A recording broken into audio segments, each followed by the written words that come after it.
Well, good morning, good evening, good afternoon, YouTube. It's been a while. I been an interesting summer. Been broke down way too fucking much. Started July 1st, and the shit show just keeps sliding downhill. But I just want to come on here and see what y'all doing, catch up with you. As you can see, I'm in a motel room again, broke down. I decided to come on here and see what was going on with y'all. I'm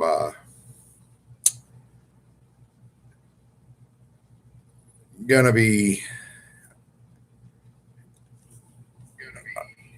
on here for a while. I hope. Trying to catch myself over here. So I can read my phone a lot easier than I can this computer. There we go. But I'm in Vegas. Hey, I got somebody here. Stop in and say hi to me. In Vegas, been here since last Thursday. I've been here a week. Unfortunately, I had to come out to bury my sister that passed away. Obviously, we didn't bury her just for the shit of it, but and been broke down ever since. Hey, TJ, what's up, brother? Um, gonna try to get my truck done. Hopefully, you figure when I talked, I stopped at the shop here on Tuesday morning here at the Las Vegas Freightliner, and the fuckers they it burned a case or a gallon of oil. I appreciate that, brother. She had been sick. She had her medical issues, but it was kind of shit. We knew it was coming, but it was really too fast, too sudden for us. Um, but my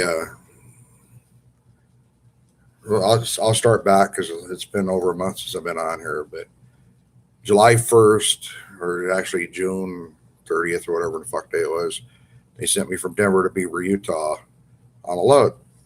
Cool, I could handle that. Done deal. Then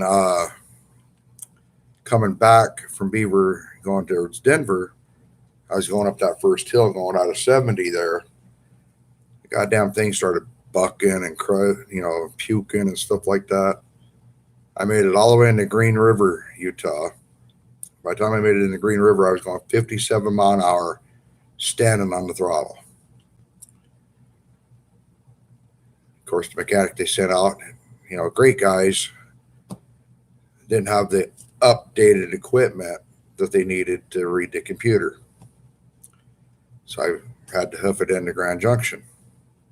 Got into Grand Junction. By the time I got to Grand Junction, I was going 47 miles an hour. Yeah, I was making a lot of friends that day. And then got into Grand Junction. They hooked it up to the computer and all that other shit and blah, blah, whatever. Ended up keeping it. They had 4 recalls on it. 3 for computer problems, or 2 for computer problems, 1 for wiring harness, and then 1 for the cab shocks that go behind the sleeper. And so they had it for a week.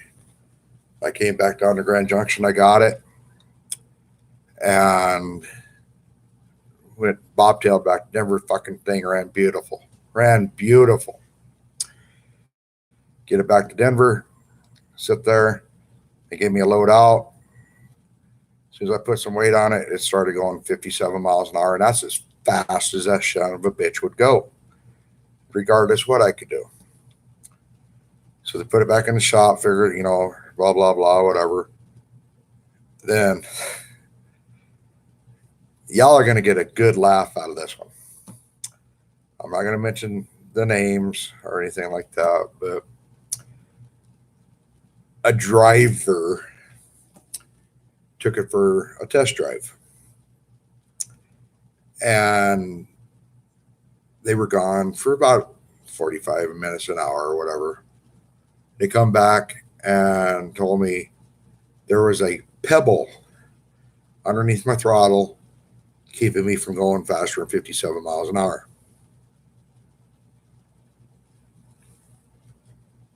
A pebble.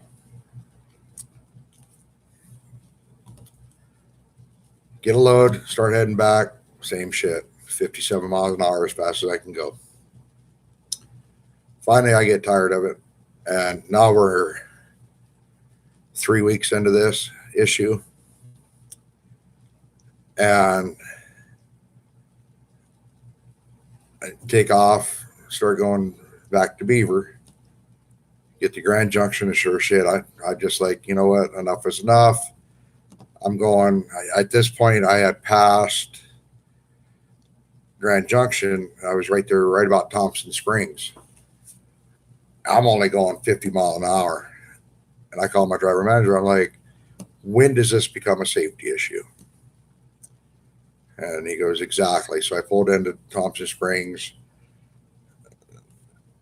This time I had a couple codes on my computer, so they sent out a tow truck for me.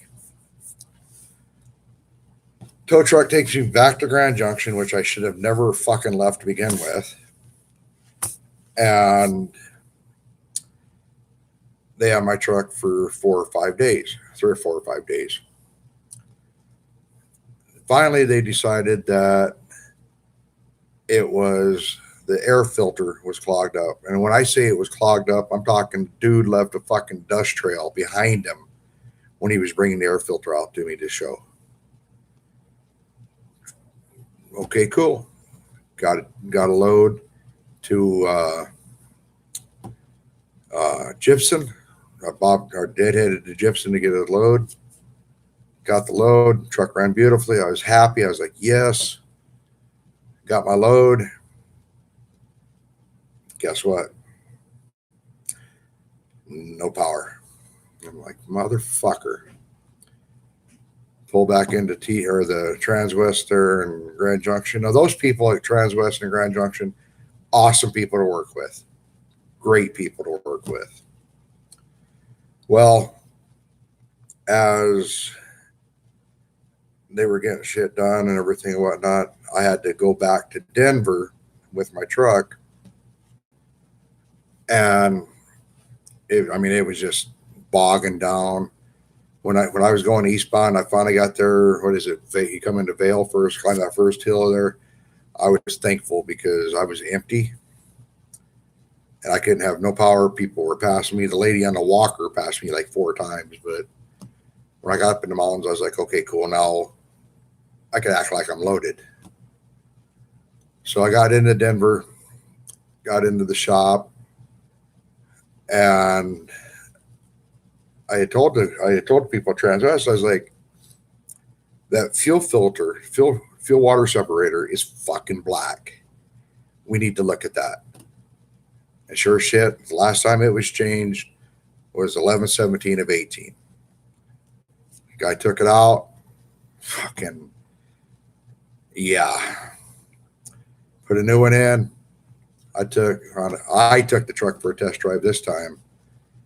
And my driver manager, he gave me 43,000 some pounds with the trailer load, and I took it. And I took it for a test drive. I mean, I went all the way east out to Denver, Lyman, and back 63 miles an hour. Fucking truck ran beautifully. Well, then I had to run local for a week. Truck ran beautiful. I mean, you couldn't ask for a better running truck. I was extremely happy with it. Well, I had planned on coming out to Nevada for a family reunion. Then I got the phone call and my sister died. So now there was no choice. I was coming out. Get in the truck, got a Sam's load on, coming from Denver to Grand Junction. I was going to deadhead from Grand Junction into Vegas. Climbing that first hill coming out of Denver, my fucking oil pressure gauge jumping around like it's on crack. And So I pull off her at the Buffalo Lookout area, call breakdown. They said, yeah, we'll have a tow truck out because that ain't normal. Okay, cool. Well, they had another individual drive the truck because they said that this first individual was going to drive the truck with the Pebble. I told them straight up, they go near my truck, I'm cleaning the fucker thing out right here, right now. I don't want her. I don't want this individual anywhere near my truck. The truck could be on fire with firefighters putting it out and telling me they come up, tell me it's on fire. I'm going to call bullshit. So they had another individual take it. He comes back. Oh, my truck does the same thing. The ambient air temperature and the road temperature will thin out your oil and it'll make it bounce up and down like that. Mm-hmm.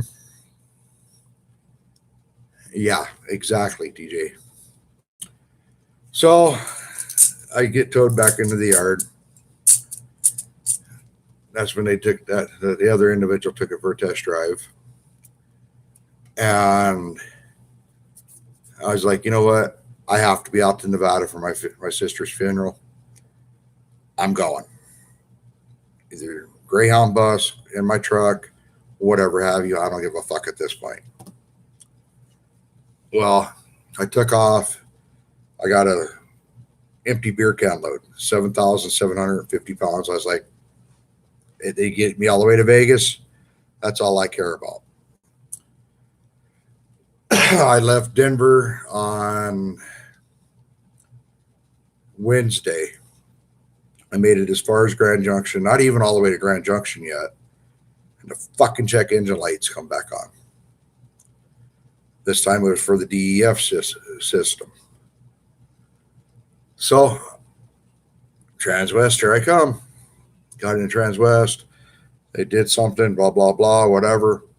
I ended up staying there that night, woke up early Thursday morning, took off. And I'm sitting there and driving down the road, and I think I was talking to Speedy 9-speed. And I felt, this car passed me, and I got this mist on my windshield. So I went to wipe it off, and it was smeared. I was like, what the fuck is this? So I just happened to look down. That goddamn check engine light was on again. I snapped. I called breakdown. They said, all it is a steering wheel sensor and your front radar. You could drive it, haul ass. Cool. What about the smear? We'll worry about that later. Get into Vegas, drop my load over here off of Low C Road. And I go back up to Logandale, park my truck for the weekend. Now, if anybody knows anything about me, I'm extremely anal when it comes to my truck because I know it makes my money and whatnot. Every morning I do my pre-trip. I pop the hood, pull the dipstick, everything just like you're supposed to. When I left Thursday morning in Grand Junction, it was full of oil.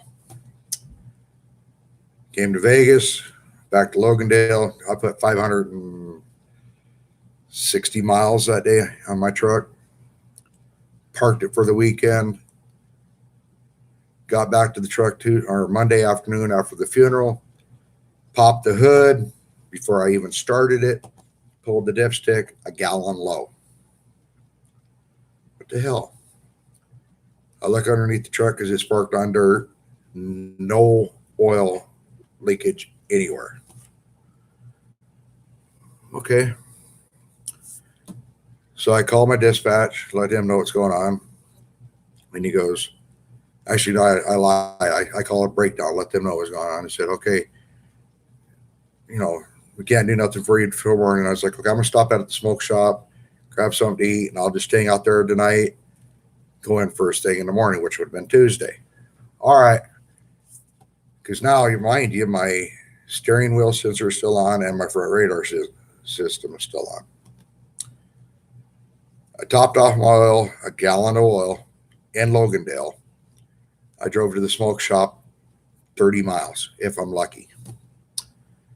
Woke up Tuesday morning, did my pre-trip, pulled the dipstick, thinking I still had a full thing of oil. Gallon of oil gone. Like, what the fuck? Pull it in the Velocity Freightliner up here in Vegas. The only thing they're interested in is what the fucking computer is going to tell them. Mechanics need to learn the fucking computer ain't always right. Period. Picked up my truck this morning. I asked them about the oil situation. Oh yeah, we didn't get enough authorized. I was like, fuck you, you did too. I said, is my truck ready to go? So I go back to Denver. Yep. Go out, do my walk around, my pre-trip, pull the dipstick. It's full of oil. So I'm taking them that, okay, maybe they did do their job. I went from the dealership to the motel, quarter of a mile. That's it. Something told me, check that dipstick. Exactly. They are worthless. They're rude, nasty fucking people. I pulled the dipstick. Guess what? An oil low or gallon low again. I'm like, ain't this about a motherfucker? So I start looking. I'm like, okay, I got to figure out where this oil's coming from. I mean, I am mechanically inclined a little bit. I know what the hell I'm doing. So I'm looking. I'm crawling underneath everything. I'm looking at everything. No visible signs of oil. And it clicked in my head. Check the coolant reserve. Black. Black as black can be. Motherfucker. Pull the dipstick. This time I'm paying attention to the dipstick. I have water bubbles on my dipstick. So I'm making oil and I'm making coolant. Somewhere in there, there's something going on. I don't know if it's a cracked head. I don't know if it's fucking, I don't know what it is. But needless to say, it's back at Velocity down there. But anyway, that's been my summer since July 1st. And that's why I haven't been on here. I've been trying to take care of shit I need to take care of. But tomorrow I'm supposedly getting a ride back to Denver to get me a new truck. They said I'm getting maybe an international or an international. Not too thrilled about it. My driver manager asked me what I wanted. And I told him straight up, I was like, this was yesterday, he and I were having this conversation. I was like, as long as it goes up and down the fucking road and it gets me miles on my truck, it gets money in my pocket, and everybody's happy, that's all I give a shit about. This fucking being broken down, I'm done with it. Period. And today he asked me, what kind of truck I wanted, and I told him, I said, you know what? I want a 1985 Peterbilt 359 with a fucking A or B model cat engine in it. That was the year they swapped. 18 speed. I'll be fucking happier than a pig in shit. His response to me was, do you want it governed? I was like, it don't matter if it's governed or not, because I'll turn the fucker thing up. And that's what I'm thinking is the head gasket. But I mean, it's all under warranty.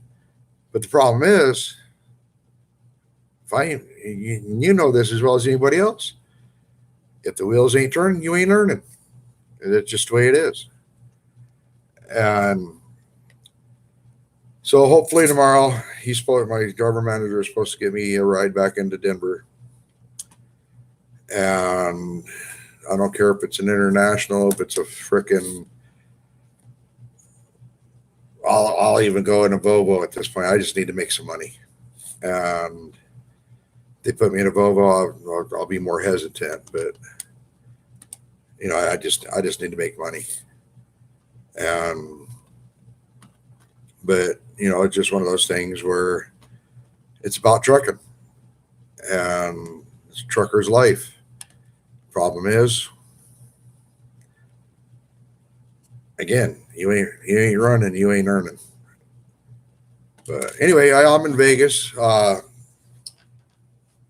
I was going to go out, see some friends, and catch up with some people, but fucking Uber out here is very expensive. I'm on Craig Road in I-15. I'm on Donovan here at the Best Western, and I called Uber. I checked on Uber last night because I had to go get me a pack of cigarettes. Pilot, as the crow flies, is 250, 300 yards if you walk it. But the way they have shit figured out here, you got to go down the street, up and over, and back and around it. So it's about a mile and a half just to walk it in 110-degree weather. I'm old, I'm fat, and I don't do that shit. So I was going to call it Uber. $25 fucking dollars to do that round trip. I was like, you got me. No, this ain't going to happen. So, needless to say, I said, screw it. And I walked to bed and I fell asleep. But anyway, so we got 2 people in here. Who else is in here? I know TJ's in here. Who else is in here? Stop in and say hi. Don't be bashful. If you're one of my trolls, come in and say hi. We ain't bashful. Because I know you still got a couple of them out there. Don't care. My driver manager, he is one of my subscribers. I hide nothing from nobody, and he knows that. But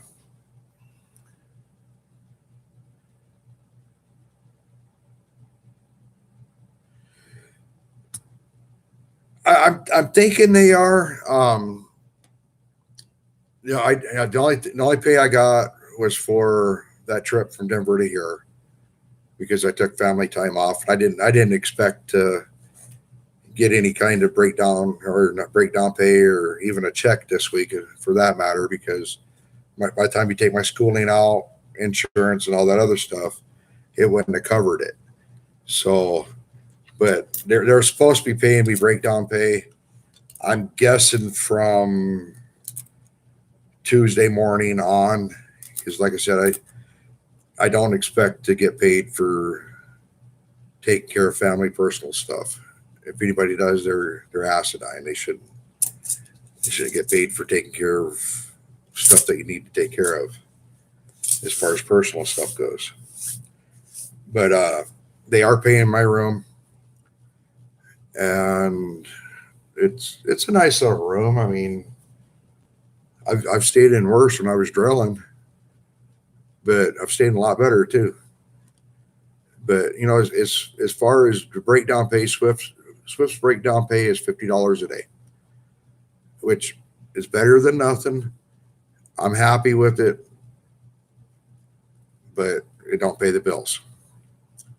I was actually talking to a couple of people this morning throughout the day, and I told them, you know, they asked me, well, how is Swift to drive for? I ain't gonna lie. Swift, I was very, very hesitant on coming. I've said it before on here, but I got to admit, Swift as a company is a really good company to work for. They do take care of their drivers. Their communication, on the other hand, in our office sucks. You got too many people trying to do shit, and I understand why they do it, because they're trying to cover each other and get everything done. They all take notes and everything like that.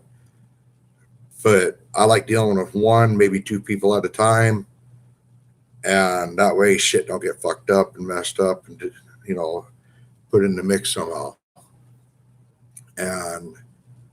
But you know, every time let's see, it's been this hotel twice in Grand Junction. I had to stay at the Red Roof Inn.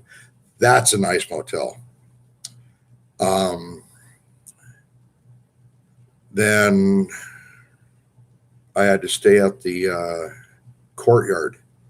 They're down the street from the shop there in Denver. No problems at all. I call them up, say, hey, this is what I need. They take care of it. And, you know, so as far as the breakdown pay goes, like I said, I'm supposed to be getting 50 a day, but they do take care of the motel. And so yeah, I would honestly say that yeah, they are taking care of it. Now, if I could just get in a fucking truck. But I thought I seen an individual the other day. This is a funny story. I'm not going to mention his names, but he's got 3 initials in his name. And anyway, I'm not going to talk shit. It just, I walked in the smoke shop and I seen this guy, and he looked exactly like this individual. And he saw me and he just turned his head real quick. And I was like, you're going to sit there and talk shit about Jay Cannell. Hint, hint. I wonder what he's talking about me. If it was the same guy. But if it is, it is. I don't give a fuck. But I will say that the smoke shop out there on exit 75 at the Valley of Fire on Interstate 15, they have a great grill to stop and get something to eat. You will not be disappointed. The disappointment I had was when I stopped at the Petro here in Vegas, went into the Iron Skillet, thinking I was going to really have a good meal at the Iron Skillet. The buffet there, yeah. Talk about a heartbreak, man. I about near started crying because it was just like, man, what the hell happened to this place?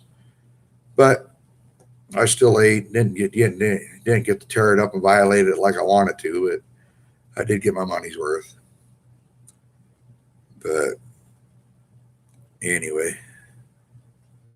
DJ, I know you're still in here. I want to know who this other person is. Come on, say hi. You just type in the words. You know what, TJ, what I'm going to do? I don't know if I can do it on here or not. Check this shit out. Let's see. Click on that. How do you do it? How the hell? Okay. Boom. There you go, TJ. Type something.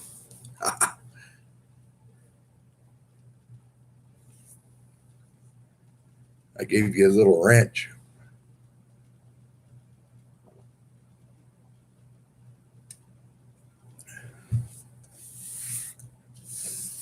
It's funny because I'm watching my computer and I'm watching my phone, and it's like a 5-second delay.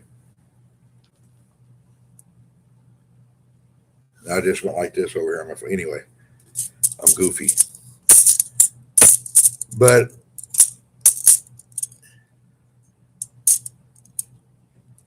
which one, the Petro or the smoke shop? Because I like them both. I just the next time I eat there at the Petro, and I will go back. I mean, it is a good place. But the next time I decide I want the buffet, I'm going to check it out first before I just, I'm going to get it. Got to go from there because the chicken breast literally were that big.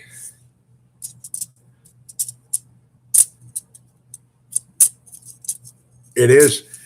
And way back in the day, way 20 odd better years ago, it used to be just a little hole, shit in a hole wall, shit, hole in the wall, shit place. Didn't have any kind of anything but cigarettes, alcohol, and fireworks. And now shit, they got whoever the general manager is or whoever runs that place, they know what the hell they're doing. They got a cashier at every register, just about, and in every part of the store, there's an employee there watching the place. And I was really impressed with that place out there. And I got to talking to some of the people, and they were like, yeah, it's been great. And some of the people I know, they've dead, done, dead and gone by now.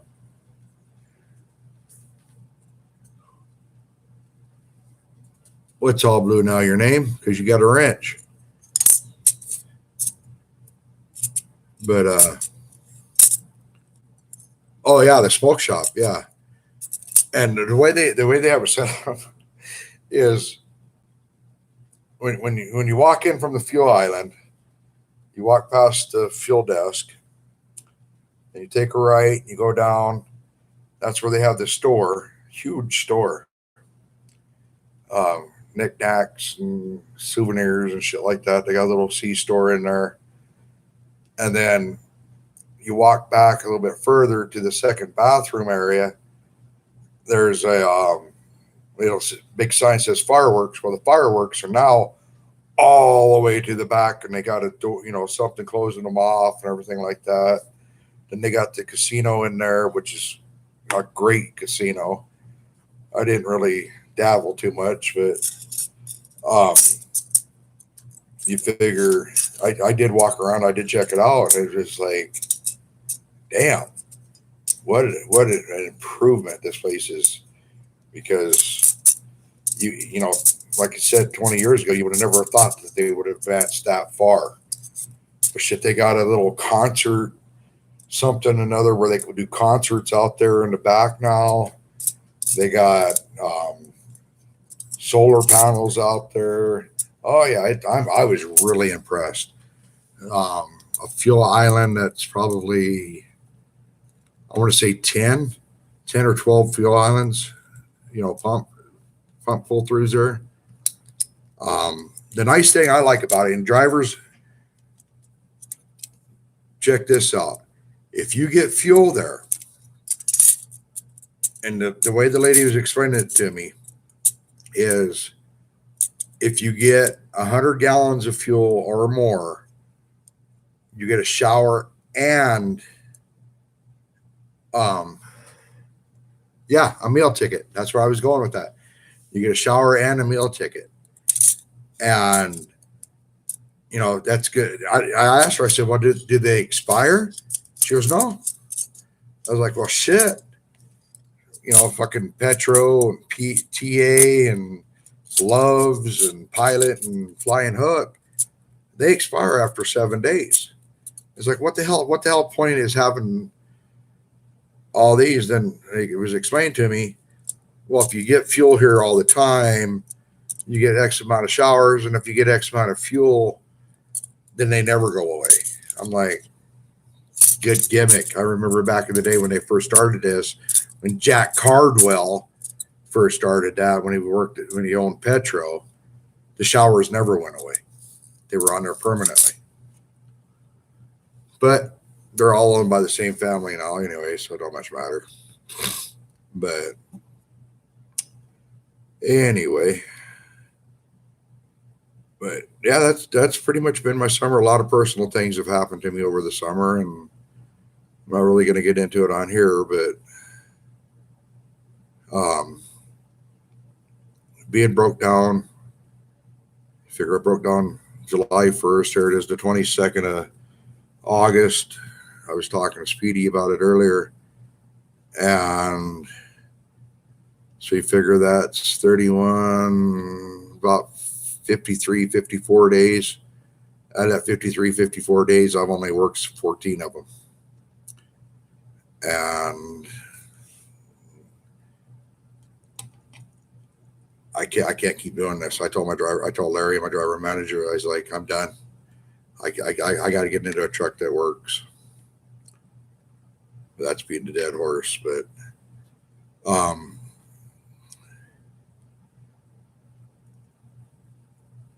so when I do get my new truck, hopefully when I get back to Denver this weekend, if with any luck, I'll have to get some pictures of it. I'm like, again, I don't care what it is. I did a video here a while back about maybe going lease op, and with the personal stuff that's happened, I might still do that. I don't know yet. I do know that I am going to be relocating myself back to Nevada. or Beaver Dam area, Henderson, somewhere through here, because I need to be closer to my sister. She's the only thing I got left in this world, and besides her and her kin. And it was 7 years that haven't seen her. And we spent all weekend together, and it was great. I ain't saying I'm gonna spend every day with her, every week with her, but it ain't gonna be fucking 7 years before I see her again. And so I'm gonna relocate out this way a little bit. Depending on what happens in the next 3 weeks, couple of months, there might even be something new coming on. I don't know yet. But if I do move out here, I'm going to be running the Southwest area. And what's not good, brother? I'm going to be running the Southwest area, probably all the way from Houston to LA. So, of course, that's Texas, Arizona, New Mexico, Nevada, shithole California. God, I hate that state. But maybe some Utah running. But I think it's going to do me good to get out of there. Last year I had that fucking pneumonia about there, killed me, and I don't want to be anywhere near cold weather this year. That's kind of why I'm doing this. Plus, I'm a desert rat. Need to be back in my desert. But other than that, just trying not to go stir crazy, sitting in these fucking motel rooms all the time. But anyway, I'm gonna get on off here. It's going on 9 o'clock here. God damn, it's already 8:45 here in Vegas. You gotta love Vegas, baby. I love it. I mean, I grew up down here. I was actually thinking about Hurricane. I'm actually, because there's nothing holding me anywhere right now. Some of the stuff that went on is my girlfriend and I had, her and I I became a statistic. I'll just leave it at that. And we still talk every day. We just couldn't be together. There was nothing there, and it was a mutual thing. And, but we're still very good friends. We still, talk. As a matter of fact, I talked to her this morning. I talked to her tonight. So that hasn't changed. The only thing that's changed is she does her thing, I do mine. The way it should be. But yeah, there's nothing holding me anywhere. I was actually thinking about the Beaver Dam area, that little strip of Arizona between Vegas or Mesquite and St. George.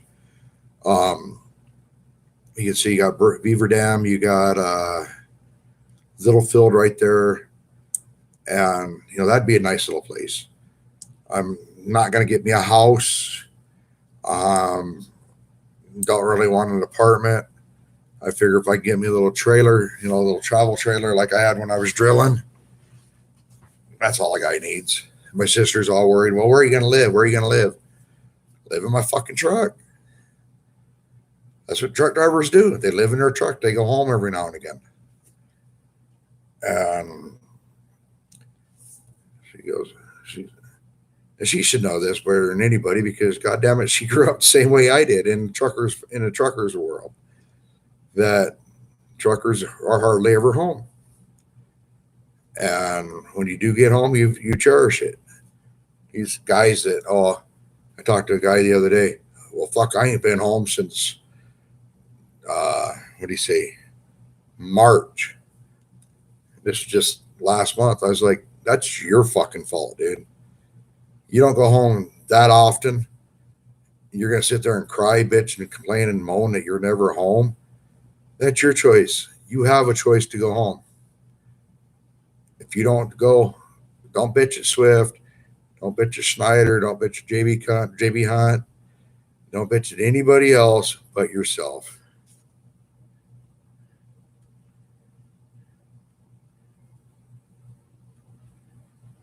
And that's what it's about, brother. It's about being close to family. And like I said, my sister Robin, she's the only thing I got left. And her kids. So we're gonna my sister Angie's kids, one passed away, they're all grown up now. They all got their own family going and stuff like that. And they all live St. George, or not St. George, but Cedar City, Alamo, and Alamo. So, like I told my driver manager, I want to be within a day's drive of being home. I don't have to be home all the time because once I get a truck that's running, I'm going to run. Period. Need to make up for lost time, lost money. But I'm gonna do what I can to, get me a little travel trailer or something like that. Find me a little RV park, one that I could trust that ain't gonna get shit fucked with. And that's all a guy needs. I mean, I'd love to live in Vegas, but nah. I guarantee I go out there right here in a minute and smoke a cigarette, I'm gonna hear at least 2 or 3 gunshots or some stupid shit going on. But you figure, I keep saying I'm gonna start doing more videos, or I'm not gonna say that because I don't know when I'm gonna do a video. I do have 97 subscribers. Thank each and every one of you for being a subscriber for me. Jimmy, I know some of my content is kind of boring, but if you know me, I ain't got no filter. And I ain't got to hide shit from nobody. But anyway, I'm going to get on off here. I'm going to go kill my lungs. You guys have fun. Be safe. And once I get into a new truck, I know it ain't going to be a loaner truck. It's going to be mine. I'll come back on and do pictures and everything like that. And even if it is a Volvo, and I hate Volvos, if it gets me up and down the road, gets me money coming in, I'll love the piss out of it. I don't care. Still won't like it, but I'll love it because I'm running. Anyway, you guys have fun. Be safe. Take care of each other. Like, subscribe, comments. If you're coming on new to the channel, like what you see, subscribe, hit that bell. You get it. If not, enjoy it. It's your prerogative to do what you need to do. We'll talk to you guys later. Be safe.